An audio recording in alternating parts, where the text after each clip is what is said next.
ದಗಲ್ಬಾಜಿದಾಗ ತೋರ ಕಲ್ಲಾಳಿಗಳನ್ನು ನೀನು ಕಂಡೆಯ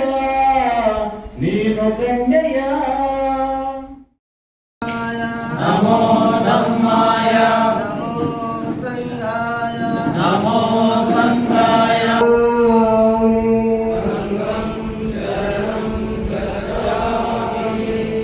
ಜಸ್ಟಿಸ್ ನಾಗಮೋಹನ್ ದಾಸ್ ನಮ್ಮ ಸಮುದಾಯವನ್ನು ಒಡೆದು ಆಳುವ ನೀತಿಯಲ್ಲಿ ಚಿತ್ರವಾಗಿ ಸಣ್ಣ ಸಣ್ಣ ಜಾತಿಗಳಾಗಿ ಹೊಡೆದಿದ್ದಾರೆ. ನಾವು ಇಡೀ ಕರ್ನಾಟಕ ರಾಜ್ಯದಾದ್ಯಂತ ಒಳೆಯರ ಸಮುದಾಯ 45 ಲಕ್ಷಕ್ಕೂ ಮೇಲೂ ಜನಸಂಖ್ಯೆ ಇದ್ದೀವಿ. ನಮ್ಮನ್ನು ಖಾಲಿ 26 ಲಕ್ಷ ಜನಸಂಖ್ಯೆಗೆ ಸೀಮಿತ ಮಾಡಿ ಆದಿ ದ್ರಾವಿಡ, ಆದಿ ಕರ್ನಾಟಕ, ಛಲವಾದಿ ಅಂತ ಹೇಳ್ಬಿಟ್ಟು 3.5 ಲಕ್ಷ ಜನನ ಸಪ್ರೇಟ್ ಮಾಡಿ ಅವರನ್ನು ಮಾದಿಗ ಸಂಬಂಧಿತ ಜಾತಿಗೆ ಸೇರಿಸಿ, ಮತ್ತು ಪೆರಿಯಾರು ಇವ್ರನ್ನ ಕೋಲಾರ ಭಾಗದಲ್ಲಿ ನಮ್ಮ ತಮಿಳಿಯನ್ಸ್ ಇದ್ದಾರೆ, ಅವರೆಲ್ಲ ನಮ್ಮ ಒಳ್ಳೆಯ ಸಮುದಾಯದವರೇ. ಅಲ್ಲಿ ಬೇಕು ಅಂತ ಹೇಳಿಬಿಟ್ಟು ಅವರೊಂದು ಸಮುದಾಯಕ್ಕೆ ಸೇರಿಸಿ ನಮ್ಮನ್ನು ಸಪ್ರೇಟ್ ಮಾಡಿ ನಮ್ಮ ಸಮುದಾಯವನ್ನು ಜನಸಂಖ್ಯೆ ಕಡಿಮೆ ಮಾಡಿದ್ದಾರೆ. ಈ ಒಂದು ಜನಸಂಖ್ಯೆ ಈಗೇನು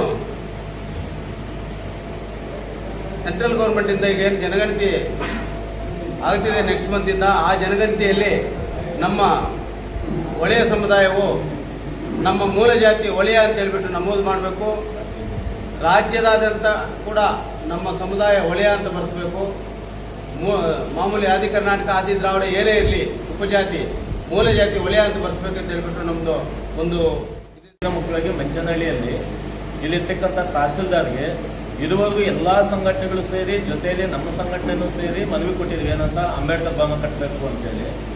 ವಿಪರ್ಯಾಸ ಏನಾಗ್ಬಿಟ್ಟಿದೆ ಅಂದರೆ, ರಾಜಕಾರಣಿಗಳದ್ದು ಏನಾದರೂ ಬೇಗ ಬಂದರೆ ಬೇಗ ಮುಗಿಸ್ಬಿಡ್ತಾರೆ, ಅಥವಾ ಇತರೆ ಸ್ವಾಮೀಜಿಗಳದ್ದು ಏನಾದರೂ ಬಂದರೆ, ಈಗ ನಿಮಗೆ ಗೊತ್ತಿದೆ ಯಾವುದಾದ್ರು ಇಶಾ ಫೌಂಡೇಶನ್ ಎಷ್ಟು ಬೇಗ ಎಷ್ಟೆಕರೆ ಇದಾಗೋಗ್ಬಿಟ್ಟಿದೆ.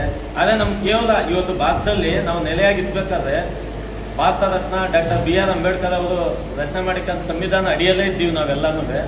ಆದರೂ ನಮಗೆ ಮಂಚನಹಳ್ಳಿಯಲ್ಲಿ ಉದ್ದೇಶ ಏನಾಗಿದೆ ಅಂದರೆ, ಒಂದು ಸಮುದಾಯ ಭವನ ಬೇಕು ಅಂತೇಳಿ ನಾವು ಲೆಟ್ರ್ ಮನವಿ ಕೊಟ್ಟರು ಸಹ ಇರ್ತಕ್ಕಂಥ ತಹಸೀಲ್ದಾರ್ ಪೂರ್ಣಿಮಾ ಮೇಡಮ್ ಅವರು ಏನು ಮಾಡ್ತಾರೆ, ಲಾಗಿನ್ನಲ್ಲಿದೆ ಅಂತ ಹೇಳ್ತಾರೆ. ಮೊನ್ನೆ ಏನಾಗ್ಬಿಟ್ಟಿದೆ, ನಮ್ಮ ವಲಯ ಸಮಾಜಕ್ಕೆ ಗ್ರಾಮ ಸಹಾಯಕರ ಹುದ್ದೆ ಇರೋ ಸಲುವಾಗಿ ಸರ್ಕಾರ ಸುತ್ತೋಲೆ ಇದೆ. ಅನಾದಿ ಕಾಲದಿಂದನೂ ವಲಯದೇ ಆ ಹುದ್ದೆ ಪಡ್ಕೊಂಡು ಬರ್ತಾ ಇದ್ರೆ, ಇವರು ಉದ್ದೇಶಪೂರ್ವಕವಾಗಿ ಮಾಡಿದ್ರೆ ಇಲ್ಲ ರಾಜಕೀಯ ಒತ್ತಡಕ್ಕೆ ಮಾಡಿದ್ರೆ ಗೊತ್ತಾಗ್ತಾ ಇಲ್ಲ.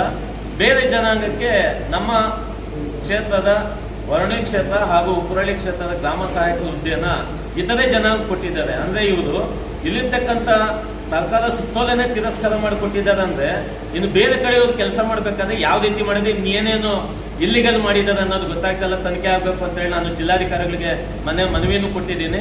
ಆದರೆ ಜಿಲ್ಲಾಧಿಕಾರಿಗಳು ಇದುವರೆಗೂ ಇವ್ರಿಗೆ AC ಒಂದು ಇದು ಮಾಡಿದರೆ, AC-ಯಿಂದ ಇಲ್ಲಿಗೊಂದು ಮನವಿ ಬಂದಿದೆ. ಆ ಮನವಿನ ನಾನು ಹೋಗಿ ಒಂದು ತಿಂಗಳಾಗಿದೆ ಕೊಟ್ಟಿಲ್ಲ ಅಂದರೆ ಈಗ ರಜಾ ಹಾಕೊಂಡು ಹೋಗಿದ್ದಾರೆ. ಮದುವೆ ಇದೆ ಅನ್ನೋ ಸಂದರ್ಭದಲ್ಲಿ ನಾವು ಈಗ ಏನು ಗ್ರಾಮ ಸಹಾಯಕರು ನಮ್ಮ ವಲಯಕ್ಕೆ ಏನಿದೆಯೋ ಅದು ಪುನಃ ವಾಪಸ್ ಕೊಡಬೇಕು.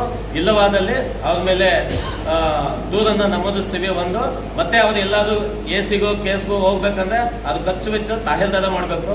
ಯಾಕಂದ್ರೆ ಇರ್ತಕ್ಕಂಥ ಪೋಸ್ಟನ್ನ ಅವರೇ ಕೊಟ್ಟು ಈಗ ಅವರೇ ನಾವು ಮೇಲಧಿಕಾರಿಗಳು ದೂರು ನೀಡಿ ಅಂತಂದ್ರೆ ಯಾರು ತಪ್ಪದು, ಅವ್ರ ಮೇಲೆ ಕ್ರಮ ಜರುಗಿಸಬೇಕು ಅಂತ ಜಿಲ್ಲಾಧಿಕಾರಿ ಒತ್ತಾಯ ಮಾಡ್ತಾ ಹೆಸರಲ್ಲಿ ಧರ್ಮದ ಹೆಸರಲ್ಲಿ ಮಠ ಮಂದಿರ ಮಸೀದಿ